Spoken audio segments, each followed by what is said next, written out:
The rain hammered against the floor-to-ceiling windows of the penthouse suite at Memorial General Hospital in Chicago, each drop a tiny fist demanding attention that nobody inside could spare. The sterile white walls seemed to close in on themselves, suffocating under the weight of pronouncements that ended lives before hearts stopped beating.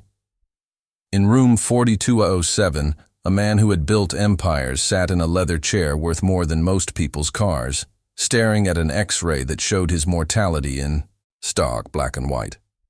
Alexander Hartford, 35 years old, CEO of Hartford Industries, worth $3.7 billion, had just been handed an expiration date like a carton of milk.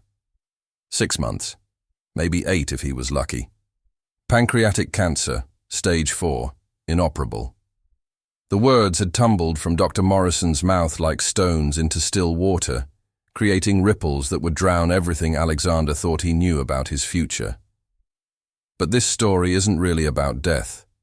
It's about the peculiar way life insists on blooming in the darkest soil, about the unexpected grace that arrives when we stop trying to control every variable, about a lie that became the most honest thing that ever happened to a man who had spent his entire existence behind walls of his own construction.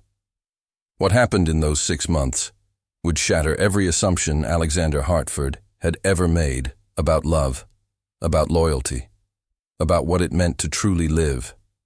And the twist waiting at the end, nobody, not Alexander, not the woman who would change everything, not even fate itself, saw it coming.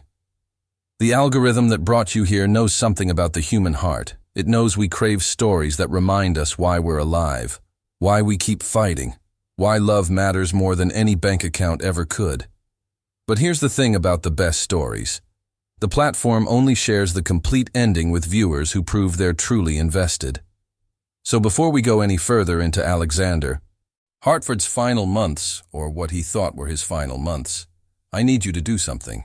Subscribe to this channel right now. Not later, not maybe, but now.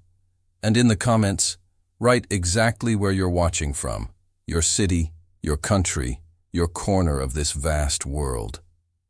Because what's about to happen is so unexpected, so emotionally devastating and ultimately uplifting that the algorithm will only show you the complete finale if it knows you're really here, really present, really committed to seeing this through to the end.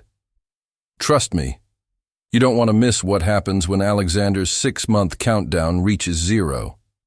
Click that subscribe button, drop your location in the comments, and let's continue this journey together. Alexander Hartford had been alone for 3 years, ever since the car accident that took his wife Caroline on a rain-slicked highway outside Milwaukee. 3 years of an apartment that looked like a museum exhibit on minimalist architecture, all sharp, angles and cold surfaces, black leather and chrome, floor-to-ceiling windows that framed the Chicago skyline like a postcard from someone else's life. 3 years of 16-hour workdays that left no room for the silence that waited at home. 3 years of meals delivered by services, clothes selected by stylists, a life curated by people paid to make sure he never had to feel anything. And now, 6 months to live. The irony wasn't lost on him. He'd spent 3 years acting like a dead man, and now he'd gotten his wish. Mr. Hartford? The voice was soft, female, with an edge of professional warmth that didn't quite mask genuine concern. I'm Sophia Bennett.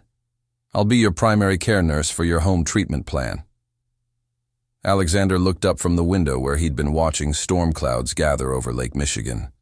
The woman standing in his hospital room doorway was maybe 28, with auburn hair pulled back in a practical ponytail, green eyes that had seen too much suffering. To be naive but hadn't yet surrendered to cynicism, and scrubs decorated with tiny cartoon stethoscopes. She held a tablet against her chest like a shield. I don't need a home nurse, Alexander said flatly. I have housekeepers.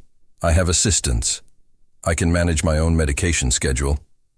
Sophia stepped into the room, and Alexander noticed she moved with the efficient grace of someone who'd spent years navigating hospital corridors at 3 in the morning.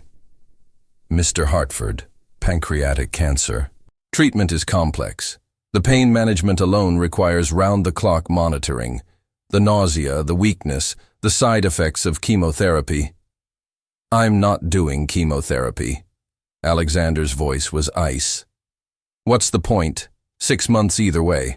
I'd rather have 6 good months than 8 terrible ones.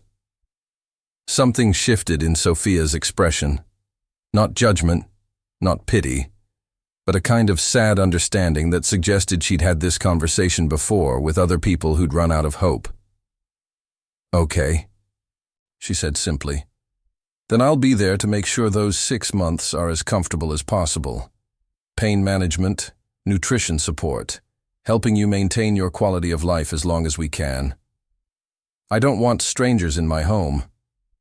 Alexander turned back to the window. I've spent my whole life surrounded by people who want something from me. At least let me die in peace. Mr. Hartford. Sophia's voice was gentle but firm. I'm not interested in your money. I'm interested in making sure you don't spend your last months alone and suffering. That's my job. That's what I do. And from what I've seen in your chart, you don't have family. You don't have close friends, and your emergency contact is your attorney, so you can either let me help you, or you can die alone in this penthouse fortress you've built.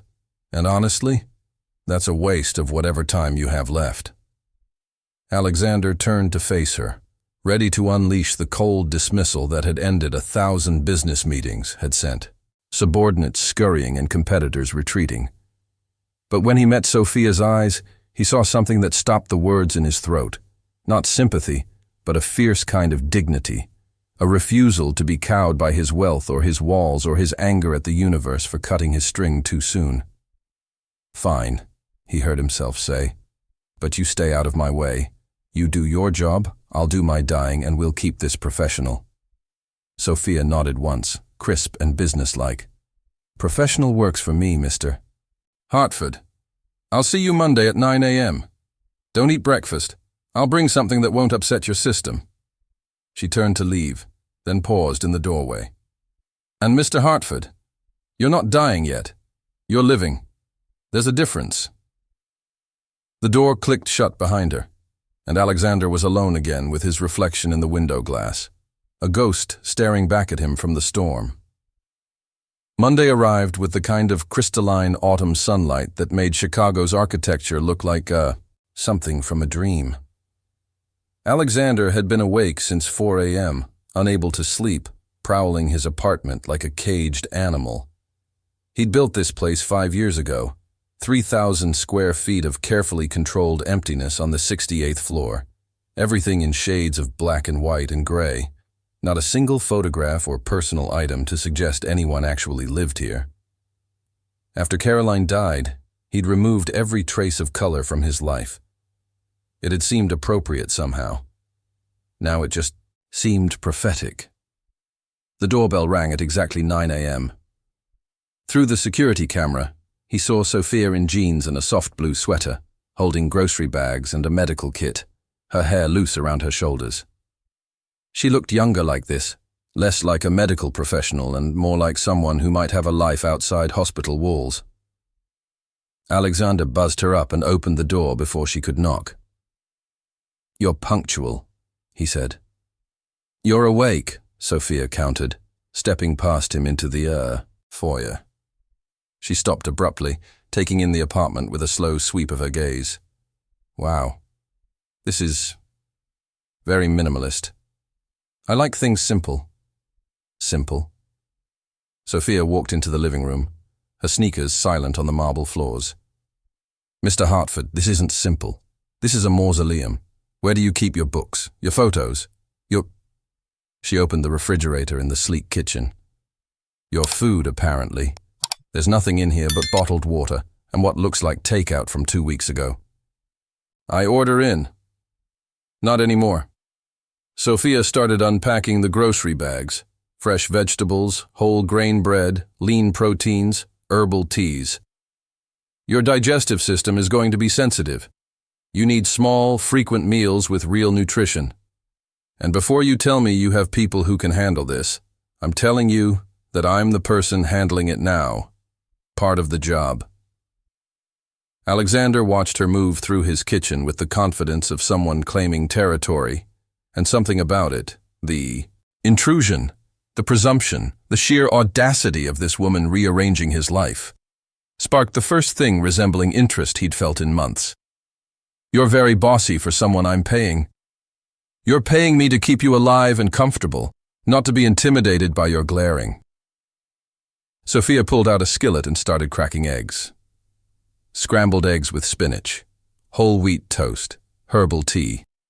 And after breakfast, we're going to establish your medication schedule, and I'm going to take baseline vitals. Then, she glanced at him over her shoulder. Then you're going to tell me what you actually want to do with the next 6 months, because I guarantee it's not sitting in this beautiful prison watching your life tick away.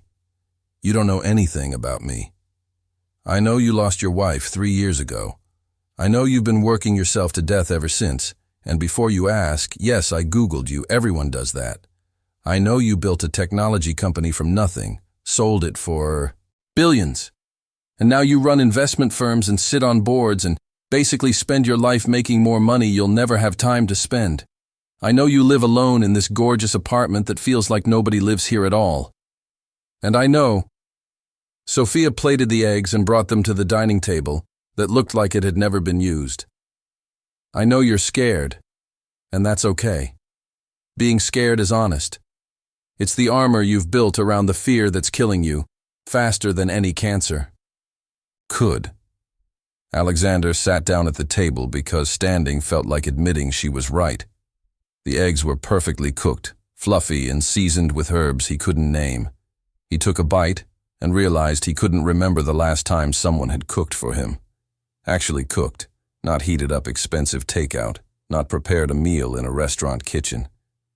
His mother, maybe, before he'd left for college 20 years ago. My wife used to make scrambled eggs, he said quietly, surprising himself. Every Sunday morning, she'd dance around the kitchen to old jazz records and burn the toast, and the eggs would be somehow perfect anyway. Sophia sat down across from him with her own plate. Tell me about her. And somehow, maybe because he was dying, maybe because this woman had already seen past his walls, maybe because the eggs tasted like the memory of being loved, Alexander did. He told her about Caroline, about meeting her at a bookstore in Boston when he was 25 and drowning in the first wave of success, about how she'd laughed at his terrible pickup lines and agreed to coffee anyway, about their wedding in a tiny church in Vermont with 20 people and vows they'd written themselves, about the way she'd believed in him when his company was 3 people in a garage and a dream that seemed impossible.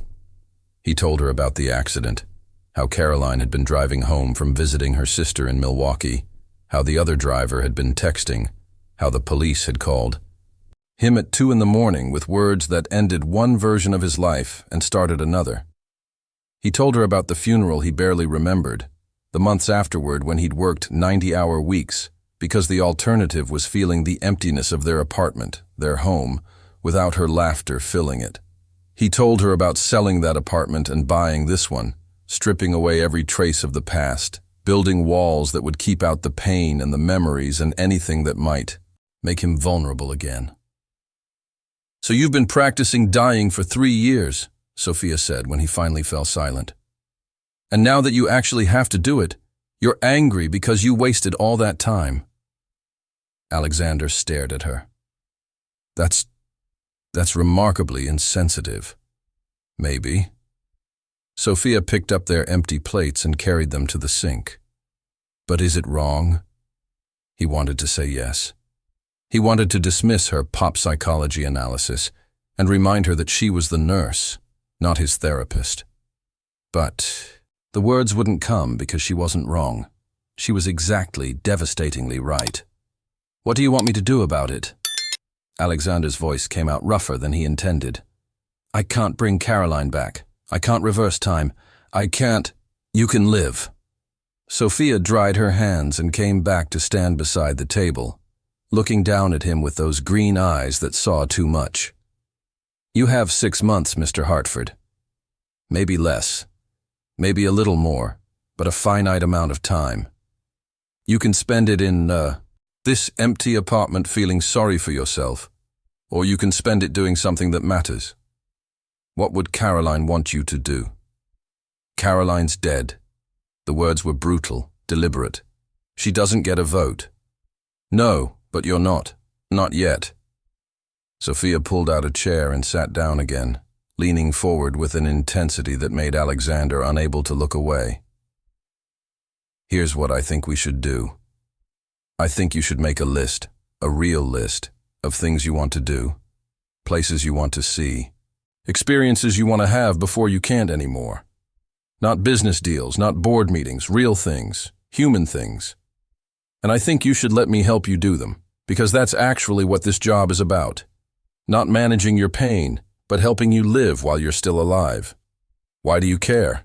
Alexander asked. I'm just another patient, another terminal case.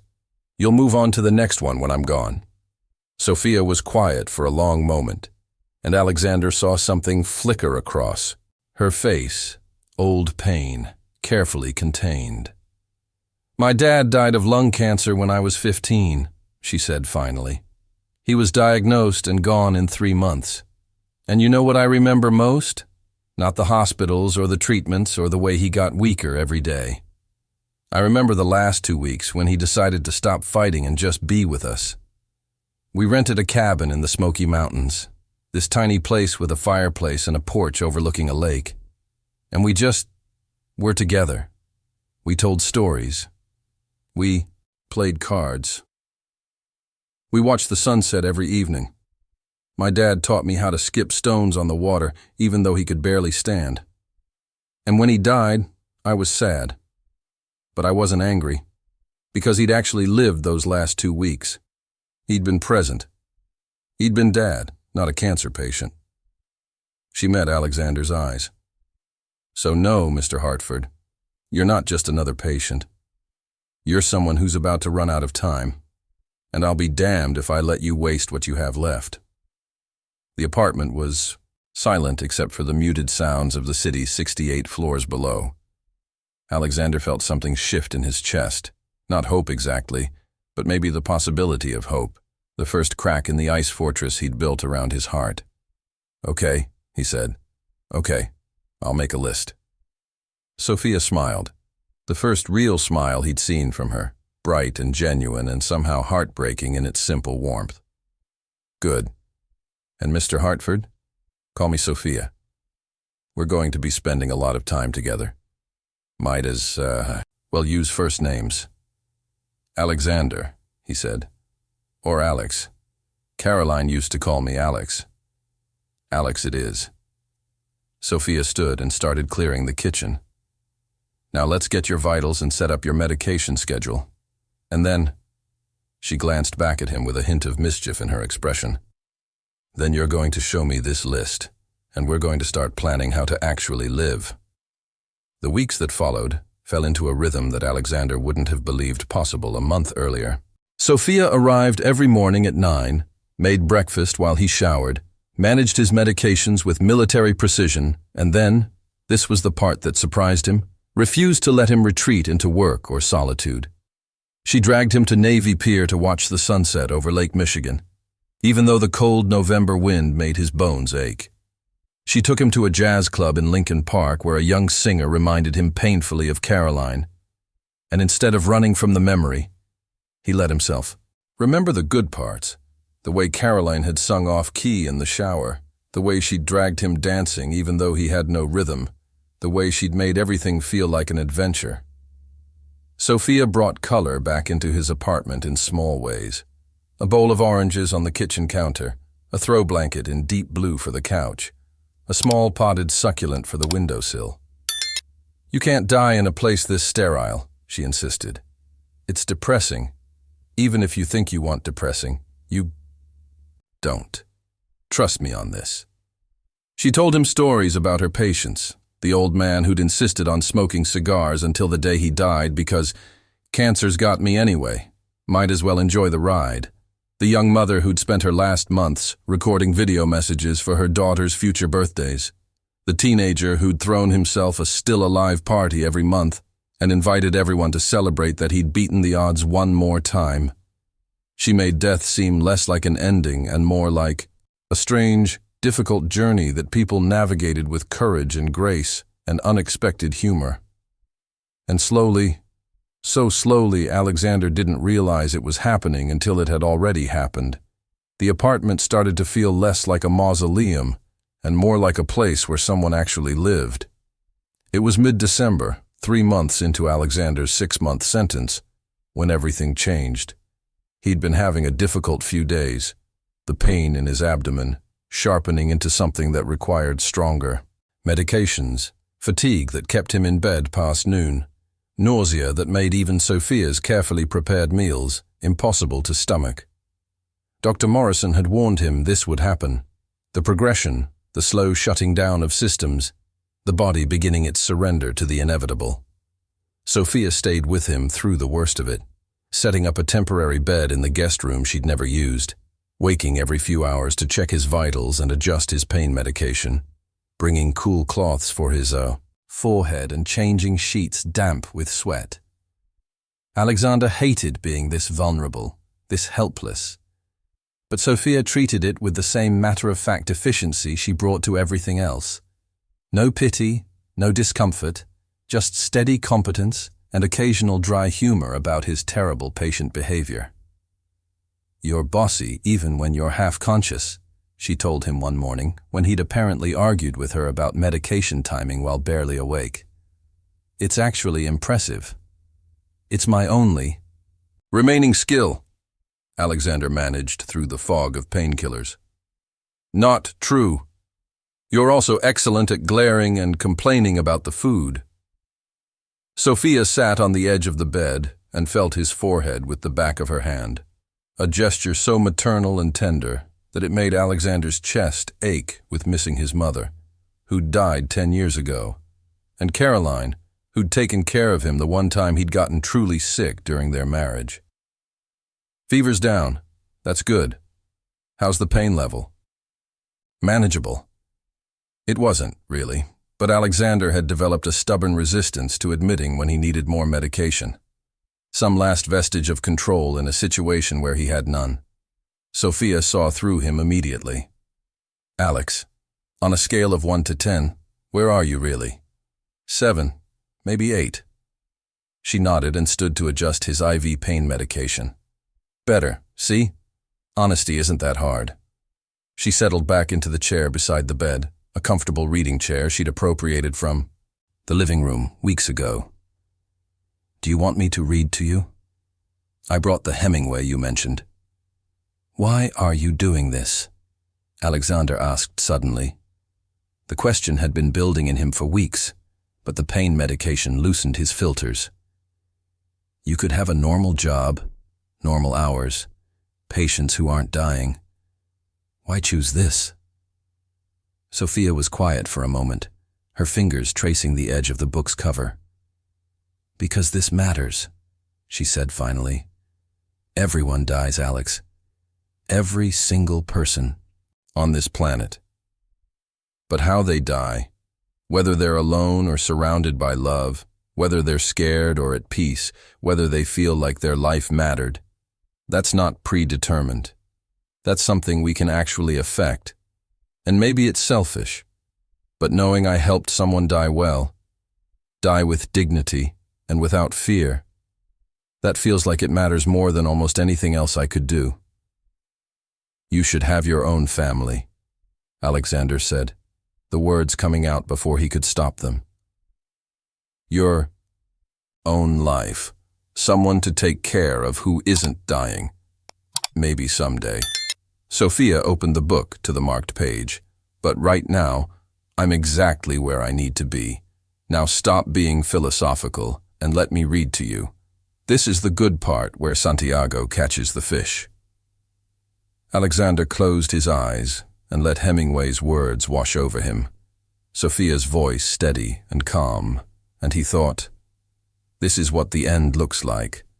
Not alone in a sterile apartment with only his money for company, but with someone who cared enough to sit beside him through the darkness. And somehow that made everything less frightening. On a crystalline morning in late December, 1 week before Christmas, Alexander woke to find Sophia in the kitchen making coffee and humming something that sounded like a carol. He felt better than he had in days.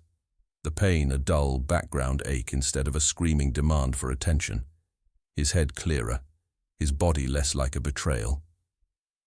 "You're up early," Sophia said when he appeared in the doorway. "And you're standing without holding onto furniture. That's progress.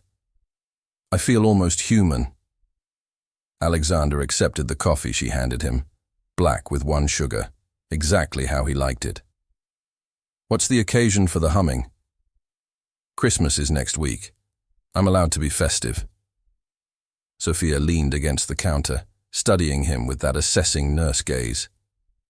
"You know, you've never mentioned what you usually do for Christmas." "Work," Alexander said flatly. "Caroline and I used to go to her family's place in Vermont, but after she died, it seemed easier to just treat it like any other day." "Not this year." Sophia's tone left no room for argument. "This year, you're having a real Christmas. Tree, decorations, the whole thing." "Sophia, nope, not negotiable. You have 6 months to live." She stopped, something flickering across her face. "You have limited time and you're going to spend Christmas in a sterile apartment?" "Absolutely not. I'm bringing a tree on Monday, and you're going to help me decorate it, and we're going to watch terrible holiday movies and drink hot chocolate, and you're going to remember what it feels like to have something to celebrate." Alexander wanted to argue, but the truth was, he didn't want to. The apartment had already changed so much in 3 months. The colors Sophia had introduced, the signs of life, the way it had started to feel less like a showroom and more like a home. Why not go all the way?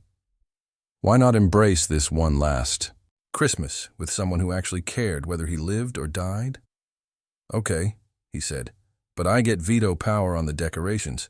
No inflatable Santas." Sophia laughed, bright and delighted. "Deal. Now eat something. Dr. Morrison's office called yesterday. They want you to come in for a checkup next week. New scans, blood work, the whole battery. Just monitoring your progression." The word progression landed like a stone in still water. Right, because this feeling of being almost normal, almost human, it was temporary. An interlude before the next decline, the next stage, the final curtain. "Hey." Sophia's hand was warm on his arm. "Don't go there. Not today. Today you feel good, and we're going to enjoy that. The rest will come when it comes." She was right, of course. She was almost always right. Alexander ate breakfast, scrambled eggs with peppers and onions, toast with real butter, fresh strawberries, and felt almost like himself, like the person he'd been before diagnosis had turned him into a terminal patient, before grief had turned him into a ghost. Monday arrived with Sophia and a 6-foot Douglas fir that barely fit through his apartment door. Alexander watched in bemused amazement as she transformed his minimalist living room into something from a holiday catalog. White lights wound through the branches, ornaments in silver and blue, a star for the top that required him to lift her up because she couldn't reach even standing on a chair, her hands on his shoulders for balance, her laughter when they almost toppled over, the scent of pine filling the apartment. It felt like being alive, actually alive, not just marking time until death. "There," Sophia said, when they finally stepped back to admire their work. "Now it's Christmas." Alexander stared at the tree glowing in the dimming afternoon light and felt something crack open in his chest, something he'd thought was dead and buried with Caroline. "Thank you," he said quietly, "for this, for all of this, for making me remember that life is supposed to be lived." Sophia turned to look at him, and Alexander saw something in her expression that made his breath catch, something tender and sad and complicated. "Alex," she said softly, "I need to tell you something." But before she could continue, Alexander's phone rang. Dr. Morrison's office. The test results. "I should take this," Alexander said, reaching for the phone with a hand that trembled slightly. "I'll be in the kitchen," Sophia said, and slipped, away to give him privacy. "Mr. Hartford?" Dr. Morrison's voice was strange. Not the carefully neutral tone of a doctor delivering bad news, but something else, confused, excited. "I need you to come to the hospital immediately, like right now. Don't wait." Alexander's heart stuttered. This was it then. The turn for the worse they'd been expecting. The beginning of the end. "How bad is it?" "Bad?" Dr. Morrison made a sound that might have been laughter. "Mr. Hartford, that's not... Just get here. Please, as fast as you can." The line went dead. Alexander stood frozen in his living room, Christmas tree lights reflecting in the floor-to-ceiling windows, and thought, 6 months. They said 6 months, and it's only been 3.5. This isn't fair. I was just starting to live again. "Alex?" Sophia appeared in the doorway, her face pale. "What did he say?" "He wants me at the hospital. Now." Alexander grabbed his coat with shaking hands. "It's happening faster than they thought. The cancer." "Stop." Sophia took his face in both hands, forcing him to meet her eyes. "Stop catastrophizing. We don't know anything yet. Let me drive you. Whatever this is, you're not facing it alone." They made it to Memorial General in 20 minutes, Sophia's hand tight around his the whole way, neither of them speaking because there was nothing to say. Dr. Morrison met them outside his office, and Alexander braced himself for the words that would end whatever illusion of normalcy he'd built over the past few months. "Mr. Hartford, I don't know how to tell you this." Dr. Morrison ran a hand through his hair, looking genuinely stunned.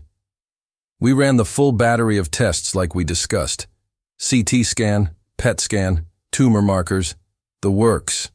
And there's no easy way to say this. We can't find the cancer."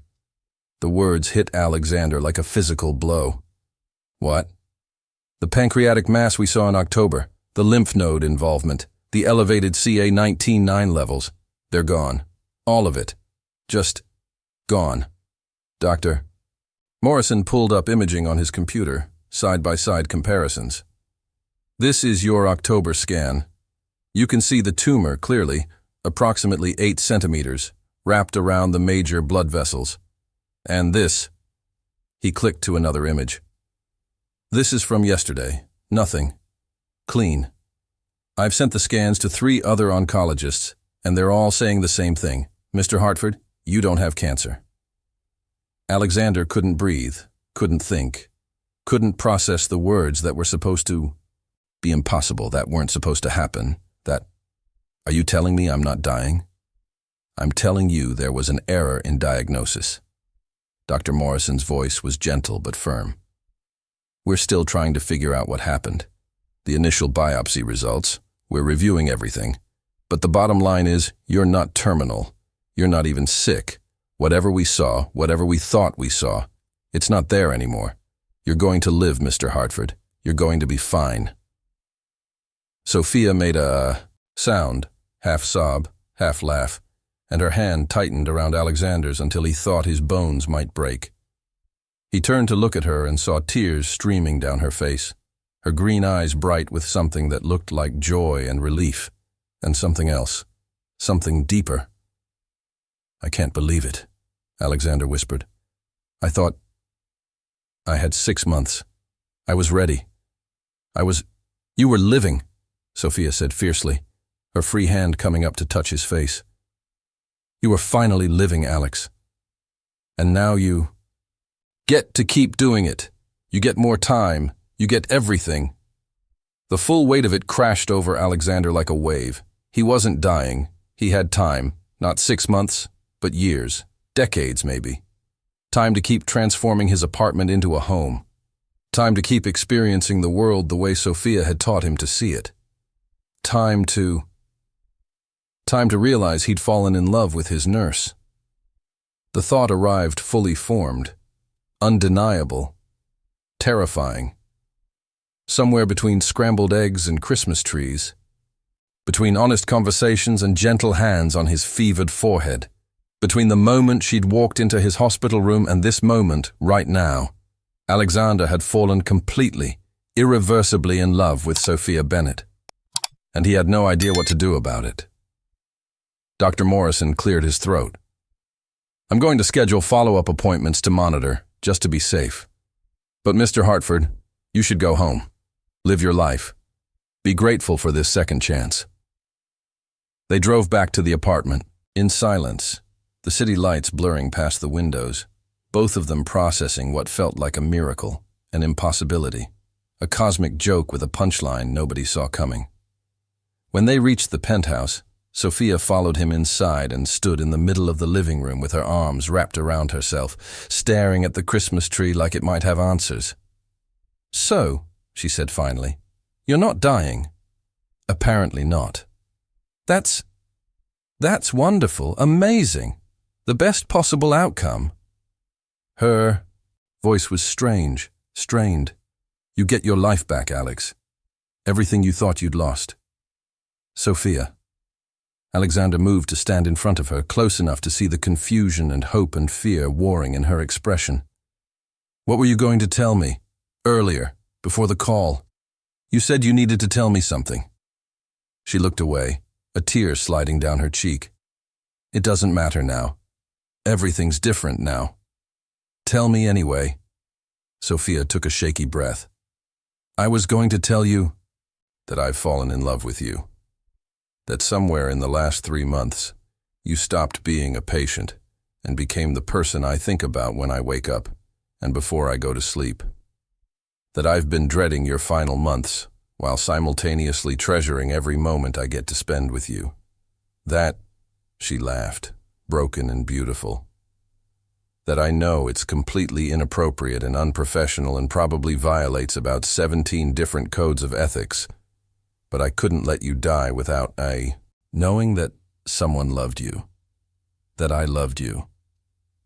Alexander felt like the world had tilted on its axis. "You love me." "Loved," Sophia corrected, wiping at her tears. "Past tense. Because now you're not dying, and I'm your nurse, and this whole thing was only acceptable because we were living in this weird bubble where normal rules didn't apply. But you're going to live, Alex. You're going to go back to your real life, your company, your board meetings, your billionaire world. And I'm going to be that nurse who took care of you for a few months. That's appropriate. That's how this is supposed to work." "What if I don't want appropriate?" The words came out raw, honest, stripping away every defense Alexander had spent 35 years building. "What if I want this, you, me, whatever this is, to be real? Not because I'm dying and you're taking care of me, but because you're the first person in 3 years who made me want to live, who made me remember what it feels like to come home to someone who cares whether I had a good day, who taught me that life is supposed to be colorful and messy and full of scrambled eggs and Christmas trees." Sophia stared at him, her eyes wide and disbelieving. "Alex." "I love you," Alexander said, the words feeling both terrifying and inevitable. "I think I've loved you since you told me I was living in a mausoleum and refused to let me feel sorry for myself. I love the way you hum while you cook. I love how you reorganized my entire apartment, without asking permission. I love that you tell me terrible stories about your patients to make death seem less scary. I love that you made me want to live when I'd forgotten how." He stepped closer, his hands coming up to frame her face the way she'd done for him so many times.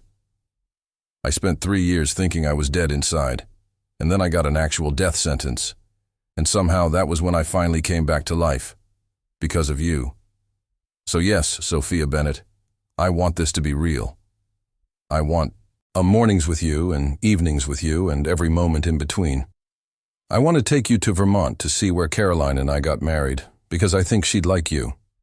I want to travel to all the places on that list you made me write.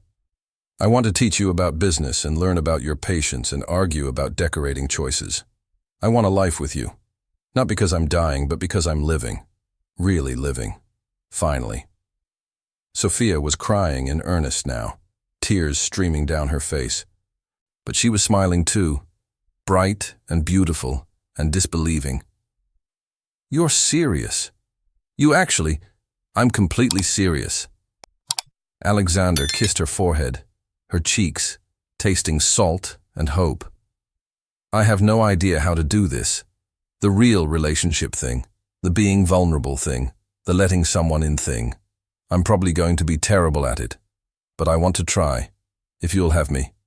If you can overlook the fact that I'm a billionaire workaholic with approximately 0 friends and a dead wife, I'll probably always love a little bit.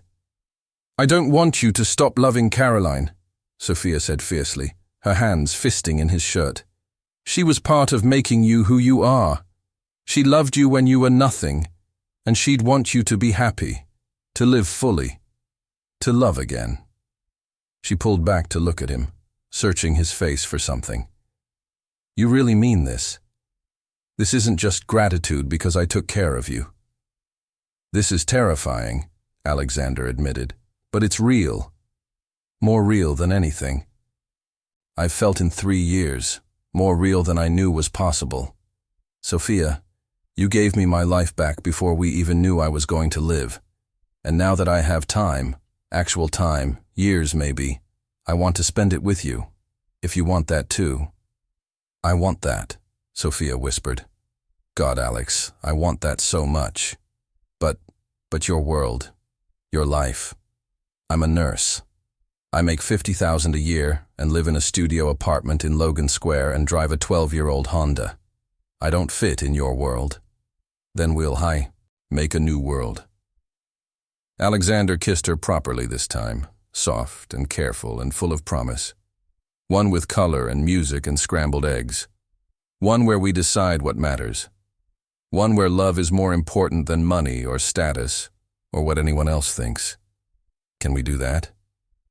Sophia kissed him back, her hands sliding up to tangle in his hair, and whispered against his lips, Yes, we can do that. They stood in the middle of Alexander's living room, their living room, with the Christmas tree. Lights glowing and the Chicago skyline sparkling through the windows, and for the first time in 3 years, Alexander Hartford felt like he'd finally come home. But the story doesn't end there, because life never wraps itself up in neat bows, because happiness is something you build day by day, because even miracles require work and faith, and the courage to keep choosing love when fear would be easier.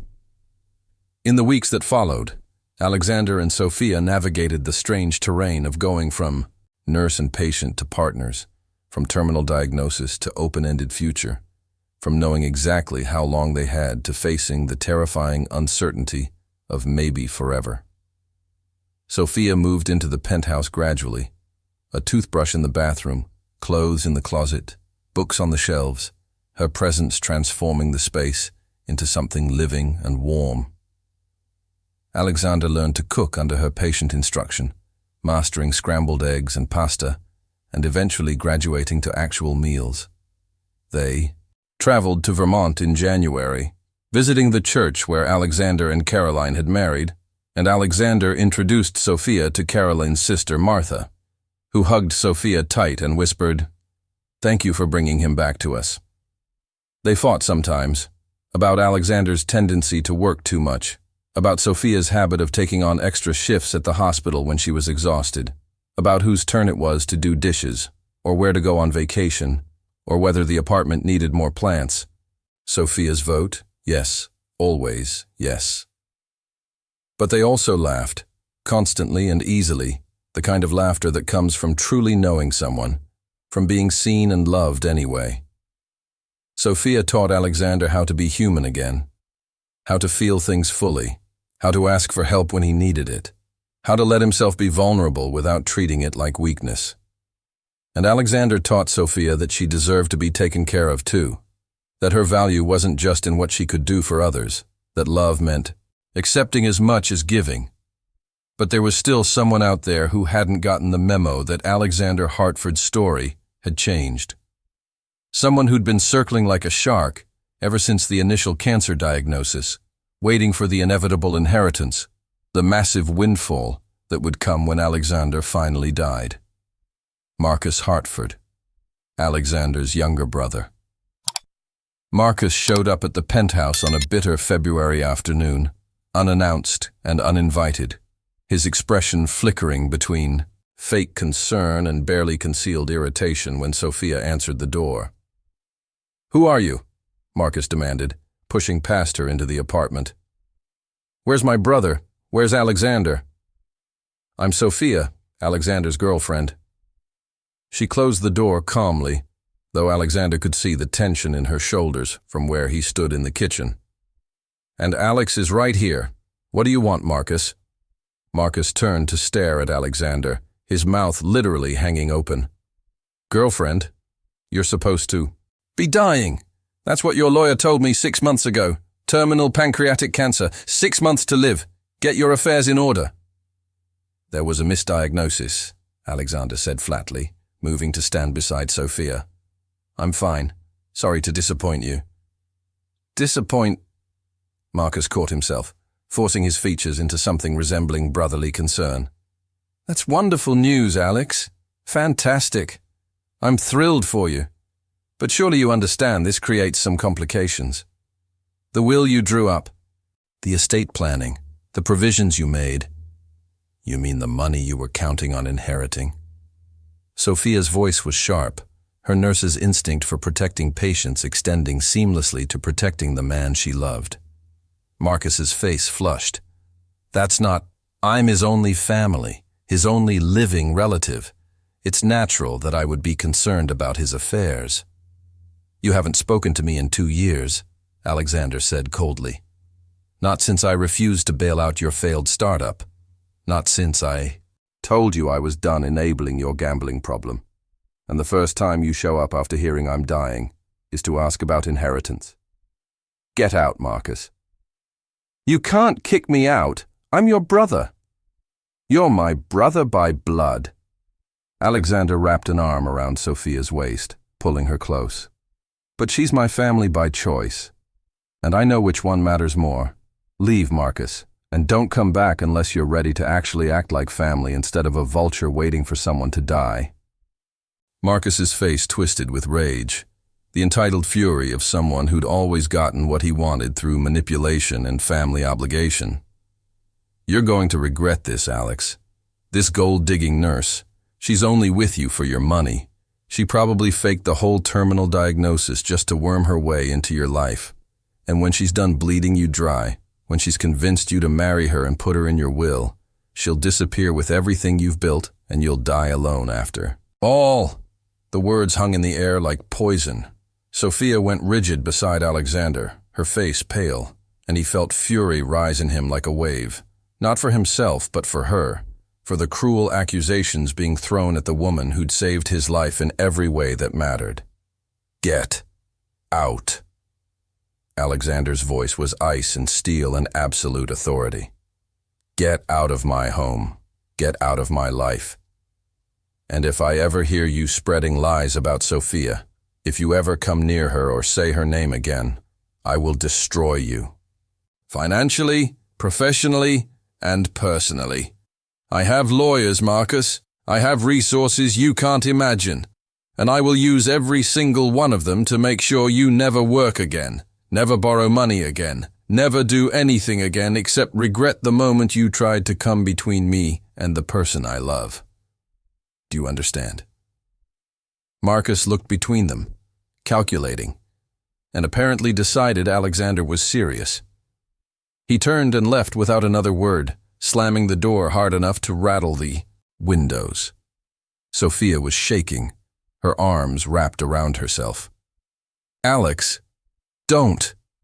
Alexander pulled her into his arms, holding her tight. "Don't you dare apologize or doubt or think for 1 second that any of that poison is true. You saved my life, Sophia. You made me remember how to be human. And Marcus is just angry that he doesn't get to inherit my money, because that's all he's ever cared about. Money, status, what he can take from other people.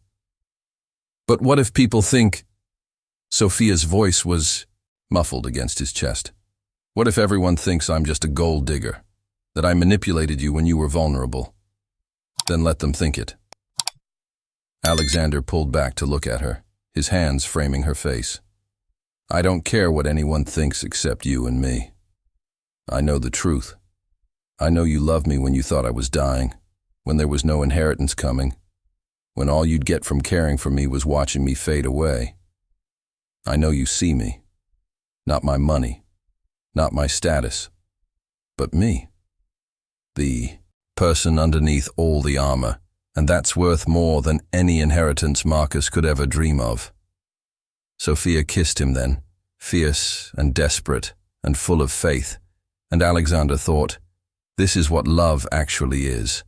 Not the easy parts, not the romance and grand gestures, but this, standing together against the people who want to tear you apart, choosing each other when it would be simpler to walk away, believing in what you've built even when the world questions it.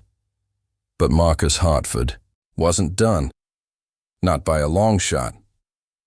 Over the next few months, Marcus launched a campaign of harassment and manipulation that would have been impressive if it weren't so destructive.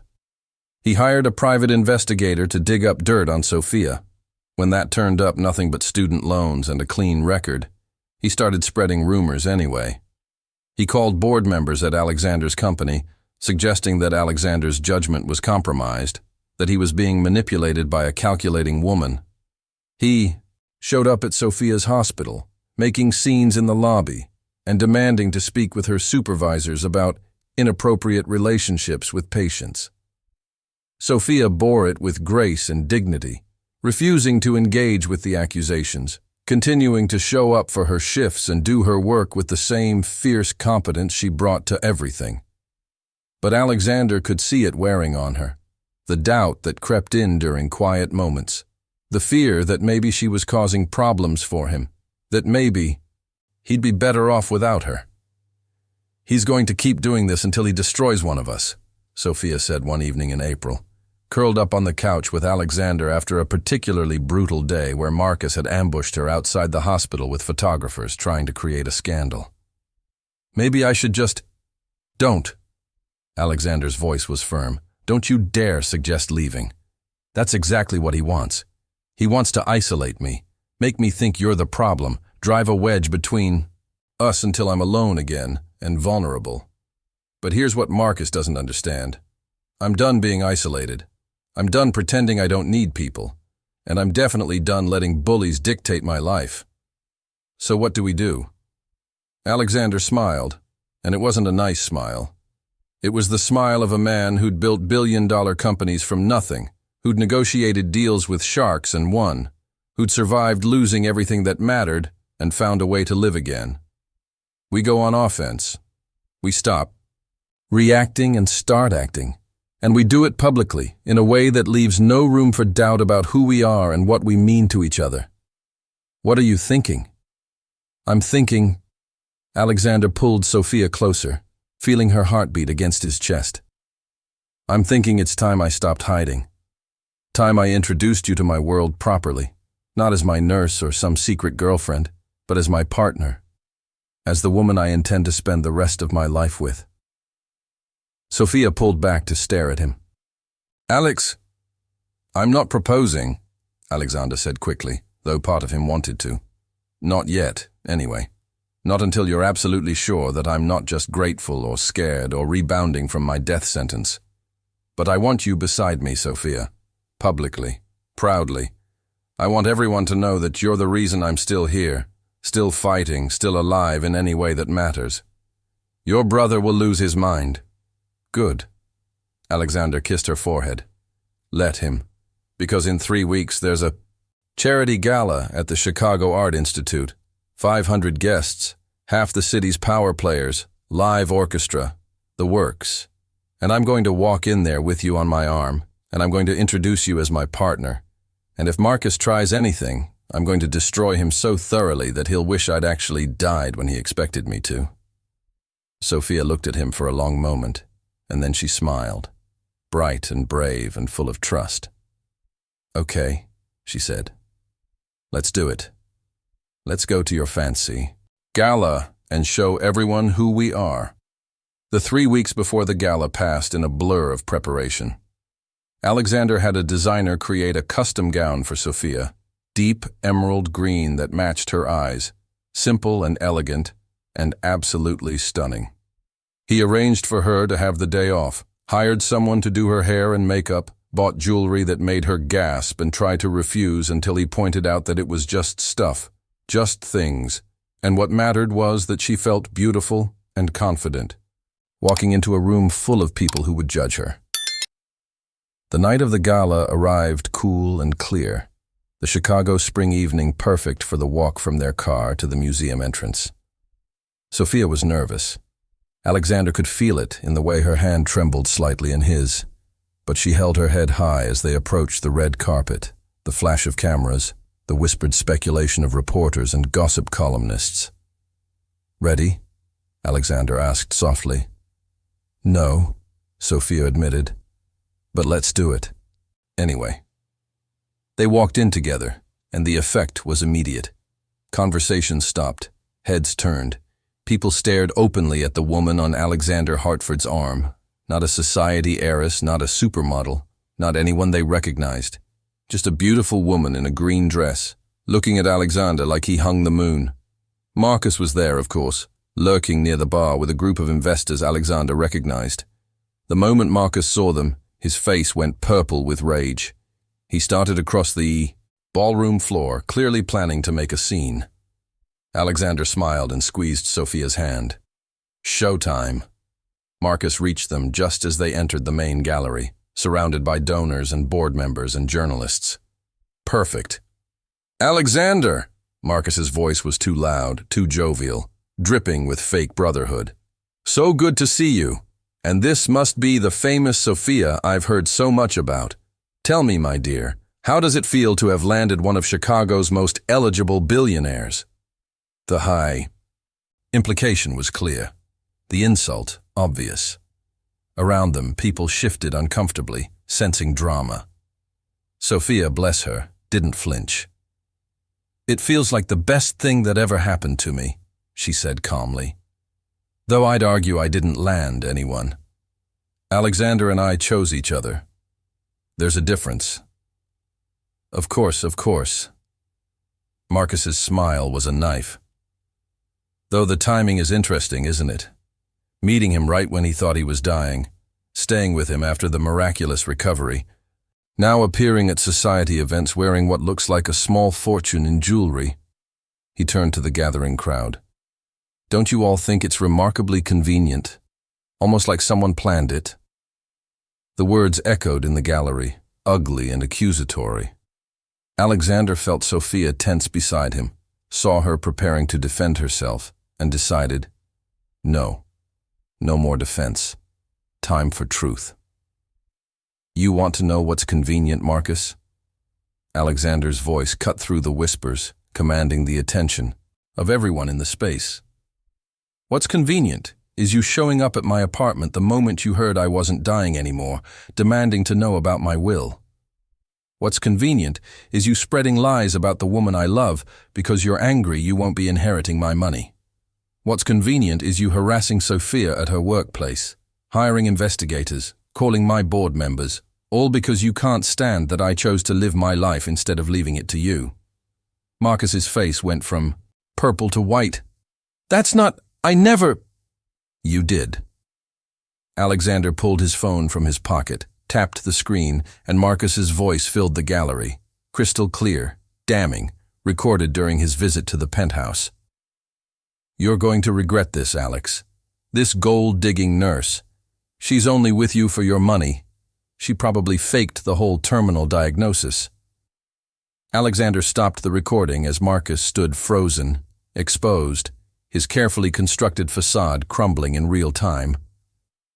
"I record all my conversations with you now," Alexander said conversationally. "Ever since you tried to sue me over Dad's estate. Learned my lesson. And I have hours of recordings, Marcus. You threatening Sophia. You attempting to bribe my employees for information. You calling journalists with fabricated stories. Hours." The crowd had gone silent, watching this family drama unfold like a theatrical performance. "So here's what's going to happen," Alexander continued, his voice cold and final. "You're going to leave this gala. You're going to stop harassing Sophia. You're going to stop spreading lies, and you're going to disappear from our lives permanently.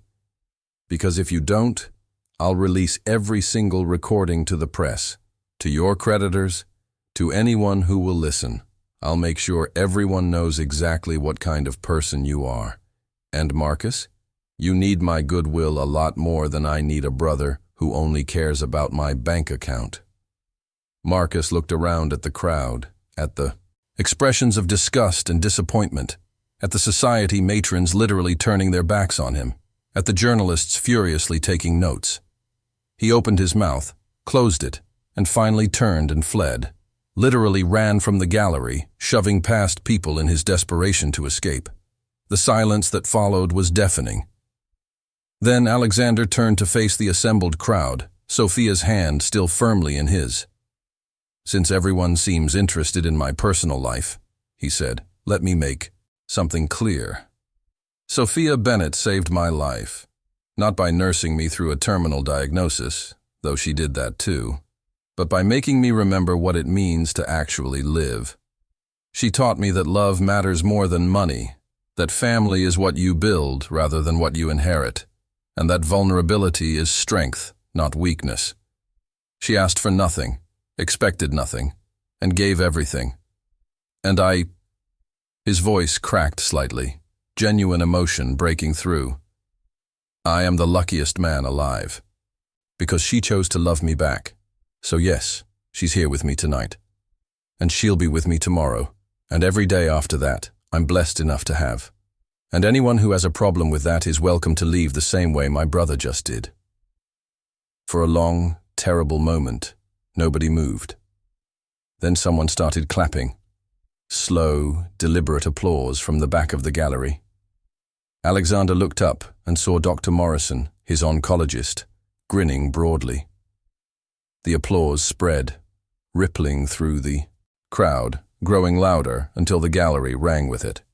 People surged forward then, board members shaking Sophia's hand, donors congratulating them both, society women pulling Sophia aside to welcome her to Chicago's elite social circle. Alexander watched her handle it with grace and genuine warmth, saw her make people laugh with self-deprecating humor about being terrified of all the forks at fancy dinners, saw her connect with the same fierce authenticity she brought to everything else.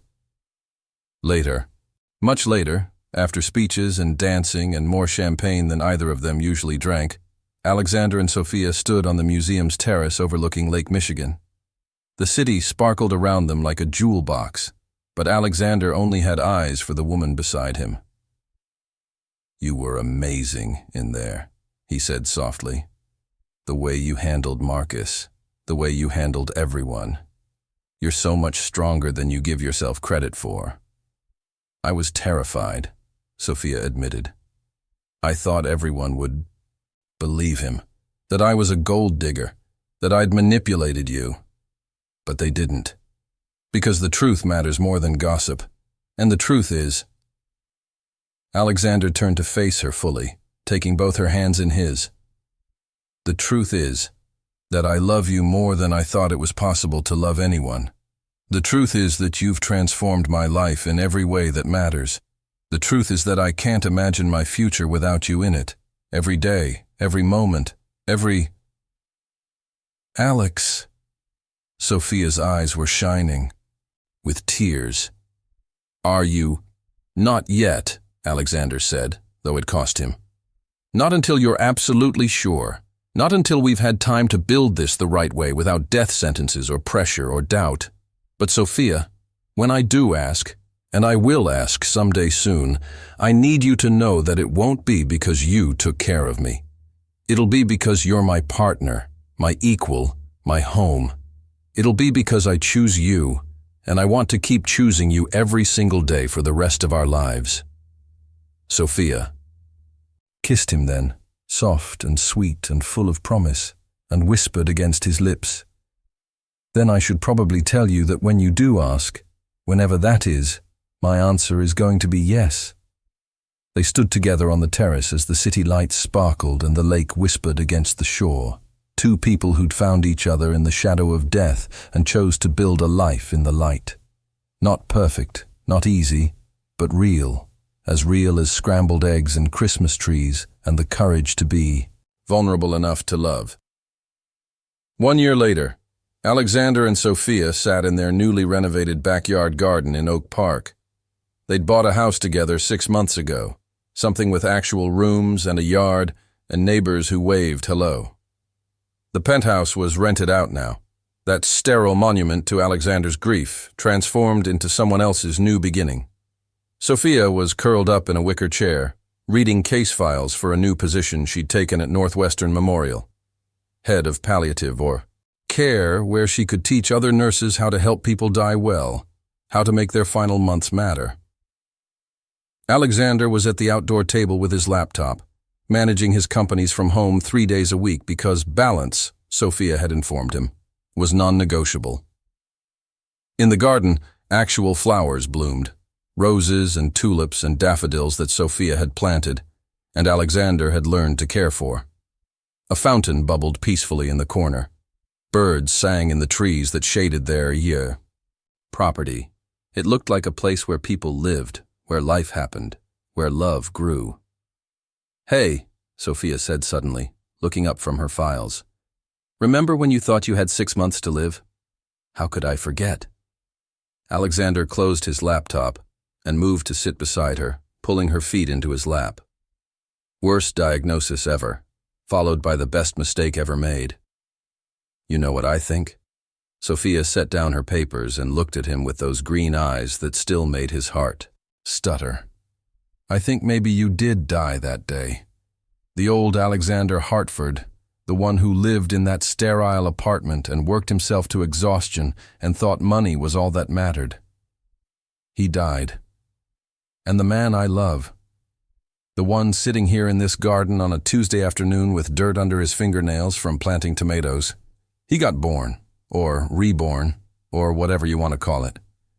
Resurrection through misdiagnosis," Alexander mused. "That's one for the medical journals."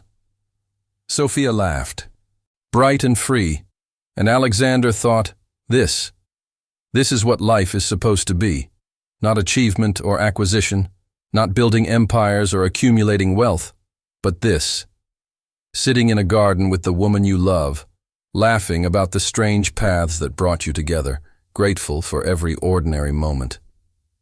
"I love you," he said, because he never got tired of saying it, never stopped being amazed that she loved him back. "I love you too," Sophia replied, reaching for his hand. "Even when you forget to water the tomatoes and they get all droopy." That was one time. It was 3 times. They dissolved into comfortable bickering about gardening responsibilities, about who was cooking dinner, about whether they should adopt a dog like Sophia kept suggesting. Simple things. Human things. The kind of things that make a life worth living. Alexander Hartford had thought he was dying, and in a way, he had been, slowly, deliberately, methodically, for 3 years. But then came a misdiagnosis, a fierce nurse with green eyes, and a second chance he never thought he'd get. And in the space between death sentence and miraculous recovery, he'd learned the most important lesson of his life. We're all dying, slowly, one day at a time. The question isn't how long we'll live, but whether we'll actually live while we're still alive. Whether we'll love bravely, feel deeply, connect honestly. Whether we'll build something real with the time we have instead of wasting it on fear and armor and the illusion of control. And as the sun set over their Chicago garden, painting the sky in shades of gold and rose, Alexander Hartford finally understood what Caroline had always known, what Sophia had taught him, what took almost dying to learn. Love, messy, complicated, vulnerable love, is the only thing that makes any of this matter. The only thing that transforms existence into living. The only thing worth dying for. and more importantly, the only thing worth living for. What did you think of Alexander and Sophia's journey from terminal diagnosis to unexpected love? If this story touched your heart, hit that subscribe button and rate it from 0 to 10 in the comments below. And don't forget to share where you're watching from.